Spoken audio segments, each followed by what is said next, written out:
The weight of history. The weight of inherited guilt sits differently on everyone's shoulders. For Jim Henderson, it manifested as night terrors that left him drenched in cold sweat, gasping in the dark, tasting copper in his mouth.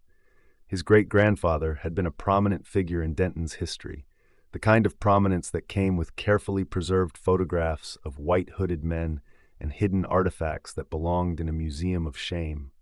The Henderson name carried weight in these parts, the kind of weight that made old-timers nod knowingly and minorities cross the street when they saw him coming, no matter how much he wished they wouldn't.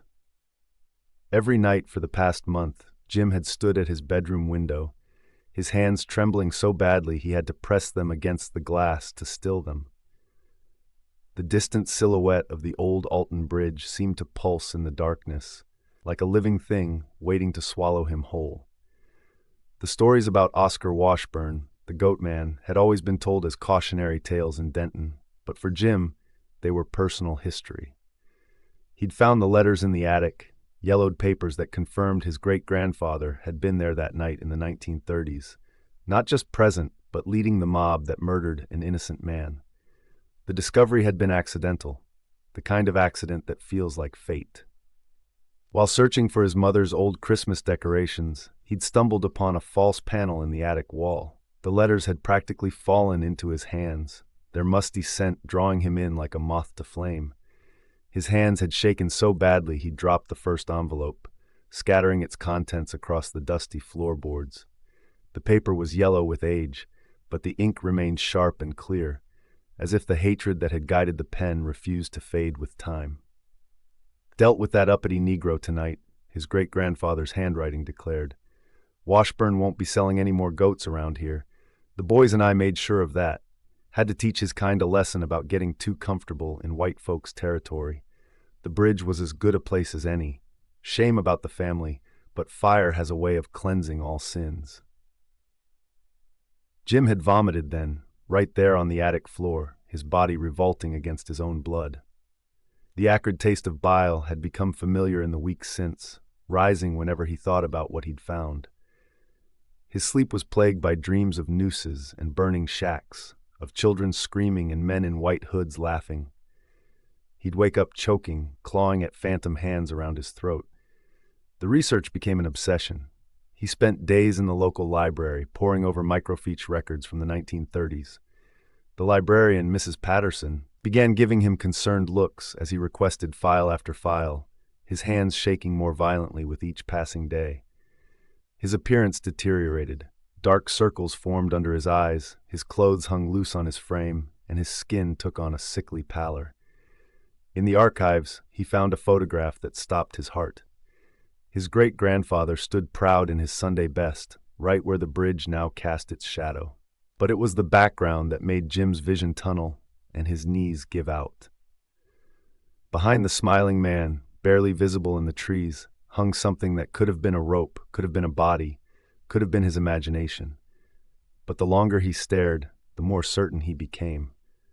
Those were human shoes dangling in the corner of the frame. The first direct encounter happened exactly 3 weeks after finding the letters. Jim woke to the sound of hooves on hardwood. Not the light click of deer that sometimes wandered onto the property, but heavy, deliberate steps that shook dust from the ceiling. Thud, scrape, moving up the stairs toward his room. The temperature plummeted. His breath clouded in front of his face, and the sweat on his body turned to ice. The footsteps stopped outside his door. In the silence, he could hear wet breathing, the labored wheeze of something that had water in its lungs, something that had been hanging. The doorknob turned slowly, metal creaking against metal. Jim tried to move, but his body wouldn't respond.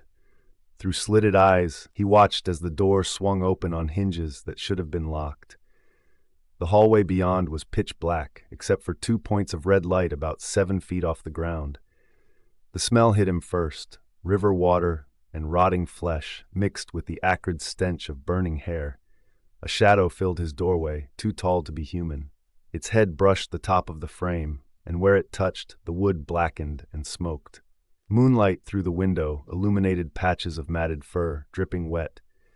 Its head was that of a goat, but wrong. The horns were too long, too twisted, and the skull seemed partially exposed, gleaming white in the darkness. Where its neck met its shoulders, a length of rope still dangled, swaying gently, though there was no breeze. "Blood calls to blood," it spoke, its voice like rocks grinding together. "Your grandfather's sins live in your veins. The debt must be paid." The hauntings intensified after that night. The Goatman appeared in mirrors, its twisted form always lurking just behind Jim's reflection. In the shower, the water would turn brown and thick with river silt, carrying the stench of decay. At night, he'd wake to find muddy hoofprints circling his bed, each night drawing closer. Sometimes he'd find wet rope on his pillow, tied into a perfect noose. Other times, he'd discover charred handprints on his walls. The paint bubbled and blackened where those burning fingers had touched. His father found him one morning, crouched in the corner of his room, surrounded by protective circles of salt. The rope burn around Jim's neck had deepened to an angry purple, and clumps of his hair had begun falling out, not from stress, but from where those burning fingers had brushed his scalp. "You see him too, don't you?" Jim demanded, noting how his father's eyes fixed on the hoofprints. Like grandfather did at the end. His father's face went ashen. "He came for your grandfather 3 days before he died," he whispered. Standing at the foot of his hospital bed, waiting, the nurses said the old man kept screaming about a goat-headed demon with a noose. But we knew what it was, who it was. That confession spurred Jim to dig deeper. He tracked down Washburn's descendants, now living in Oklahoma.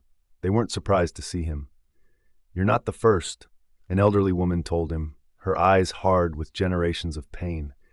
"Every few years, one of you comes around, haunted by what your people did. The bridge calls you all home eventually." The final confrontation came on a moonless night. Jim stood before the bridge, his heart thundering in his chest. The stench of decay was overwhelming, and the air felt thick with malevolence. 3 knocks. That's what the legend said it took to summon judgment. His fist connected with the metal. Once. The sound rang out like a funeral bell. Twice. Water began to ripple below, though there was no wind. Before the 3rd knock could fall, the bridge groaned like a dying thing. The water below began to boil, and from its depths rose a figure that had haunted his nightmares.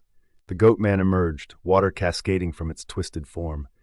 Its head was that of a goat, but wrong. The horns too long, too twisted, the skull partially exposed. The rope still dangled from its neck, swaying in an unfelt breeze. Behind it, shadows seemed to writhe and take shape, the ghostly forms of a woman and children, their bodies wreathed in spectral flames. "The sins of the father," it growled, moving closer. "The blood must be cleansed." Jim didn't run. He couldn't. This was his inheritance, his burden to bear. "I'm not them," he whispered. "I'm not what they were." The creature's red eyes flared. "Prove it." What happened on the bridge that night would become another legend of Old Alton Bridge. Some say they heard screams that seemed to come from both man and beast. Others claim they saw strange lights and smelled burning flesh and river water. A few insist they witnessed a man walking into the darkness beneath the bridge, and something else emerging, something that wore his shape but carried itself differently. All anyone knows for certain is that Jim Henderson was found the next morning, alive but changed. The rope burn around his neck had scarred into a permanent collar. His hair had gone white, and in his eyes was a knowledge that no one dared question. The Henderson family sold their estate shortly after, donating the proceeds to a memorial fund for Oscar Washburn's descendants. They established a historical marker at the bridge, telling the true story of what happened that night in the 1930s. The bridge still stands, and sometimes on dark nights people say they see 2 figures there, a twisted, horned shape, and beside it, a man with white hair and haunted eyes, watching, waiting, guarding against the return of old sins. They say the past isn't past, that it lives in the soil, in the water, in the very air of this place.